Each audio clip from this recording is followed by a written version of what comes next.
Hi guys, sorry it's been so long that I've not done a video. Basically, just been really busy trying to get this room sorted. Just a lot of things. I've just not really had the time. My last video was on Figure Master Les's Hicks head, which is an amazing thing. I didn't really speak in that, sorry about that. That was more a thank you to him for getting that to me and for getting the Jean Renault Leon head to me. Thanks again, Les, for that. Seriously appreciate that. This review is on the premium format leatherface, obviously, as you can see. It's the exclusive version with this, but I'll get onto that later. This is a piece that's seriously been underrated by a lot of people. I've been after it for a long time. I've rarely seen any in the UK.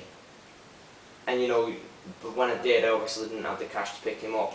Sadly, this got broken in transit apparently. It got broken. This is off the chainsaw. I don't know if you can see that. It's off just the edge of the handle, and it's a shame it got damaged. And there's a chip just under the arm as well, and a little one on the chainsaw. But I'm not the type to be bothered by a breakage, and I can you can actually fit that in and it'll glue back on to look perfect. So I got some money knocked off, and I've learned to live with it now. It's just gonna once it's all on display and I glue that back in, it's not much of a problem. Without the damage, this piece is honestly, well, with it, it's just an amazing piece. When you first get him out of the box, he comes with like a hairnet holding him back, and he looks like he works in a cafeteria basically.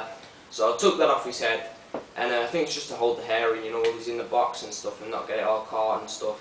I took him out of the box, took the hairnet off, and now he just looks, like straight out of the film. The pose is so, it's very. They took a risk going with this pose, because it's one of them poses that could have turned out really bad. Like with Jason, they just don't even stood there, and Freddy's just stood there with the glove. This guy, he's literally running, he's running down the road after the girl at the end of the movie. This is from the original Texas Chainsaw Massacre, 1970... No, I'm not going to guess. It's an older one though, 1970 something. And, this is a movie to me that I used to watch with my friend Jay. He'll probably watch this video. He's just got into collecting himself, and it's a movie we used to watch, and it terrifies. Honestly, we'd watch it over and over again. This when we were really young, and it'd make us laugh how scared it'd make us. The first scene where it introduces Leatherface, the guy walks into the house just in the hallway. Leatherface comes up behind him, boom, on the head with the hammer, drags him into the door, slams the door shut, and then the score sets in. Unbelievable effect that scene had on me and some of my friends. So this statue for me, grew up with the movie, probably my favourite horror movie in terms of being scared, along with Michael Myers, and it's just a fabulous piece. As I said, it comes with the exclusive piece. This is the exclusive one. I think it's limited to 200, I think it is, I'm not sure what number this is. Basically the exclusive, you get a bucket, you get a stand for both of these, by the way, to go along with the statue. And the mullet or the hammer, whatever you want to call it, in the bucket with it. I've got a bit of the hair in there. That's actually the hairnet, what was on there, but that shouldn't be in there. What I'll do is I'll do the thing again at the end where I'm going up and down the statue as always, because I'd rather not move it around on this table. His stomach, you'll probably be able to see this on the video, it's like very soft. That's to make him look fatter, obviously, instead of sculpting it all across. Would have made him probably heavy for this side, because the foot's stuck in at the back. It goes in back there, and then this foot can move a little tiny bit. So if they would have sculpted this, it may have made him a little top heavy where he'd fall, and it might have snapped. And so they've literally added. I wouldn't want to untuck his shirt, but I presume they've just stuck cotton in there or something. The mask isn't removable. A few people have asked me that. The base is basically. I'll do the at the end. It's the floor. Well, it's based on the floor, the pavement that it runs down. The road at the end of the movie. Leatherface has always been a character that's always, scared thousands of people. It's registered remakes, which have never been as good in my opinion. They are good films alone, but compared to the original, I don't think they stand up to it. Even though it is 30 years, it was 30 years before that it was made. There's something about that movie to me that frightens me a lot more than probably any other movie. even The Exorcist, which some people find frightening. To be honest, I've never found The Exorcist frightening. I don't know why that is, I've just never found it frightening. I find it a good movie, but I've never found it frightening. You know, you can probably see his face. Let's see if I can turn it a tiny bit. I'm scared. Weighs a ton. No man matched a candle, drop it and smash it into pieces.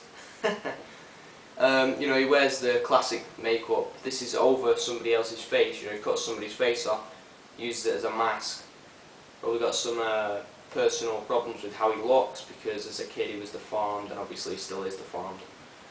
And so he uses other people's faces on top of his face. And then he'll put makeup on top of that, you know, in a way he's a transvestite as well. And all this just adds up to the character, making him, you know, such a terrifying character on screen, and obviously off if he was real. It was based on a real story of, what's his name? Bloody hell. Ed Gein, or Ed Gein, I think it's Gein. It wasn't exactly to this story, and it wasn't this extreme, but he was a murderer, and he did live like in the outback, and you know, he's a nutter basically, and they based the character on him. I'm not sure if he guessed it.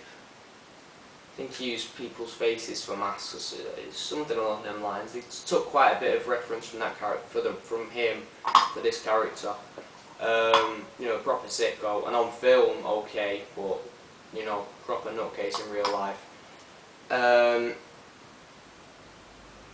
He is an awesome statue. Overall, Sideshow have done a brilliant job with this guy. Once my room's done, I'm going to put him on display with Jason and Freddy, obviously, and I'm going to try and get an Ash eventually when I can afford him, from the Evil Dead, that is. You know, he's a great statue. But no regrets picking this guy up, and he's awesome. So if any of you guys want to add this one to your collection, I really think you should, because he's awesome. The coat has the jacket has wiring in, so like if you wanted to make it like it was blowing in the wind, you could quite easily. And overall, it's a brilliant statue. I think the fact that they give him real hair, podgy stomach, and he's got the boots on as well, like the snakeskin boots he wears in the movie. It is awesome. So yeah, if you want to pick this one up, I really do recommend it. Thanks for watching again, and be sure to subscribe.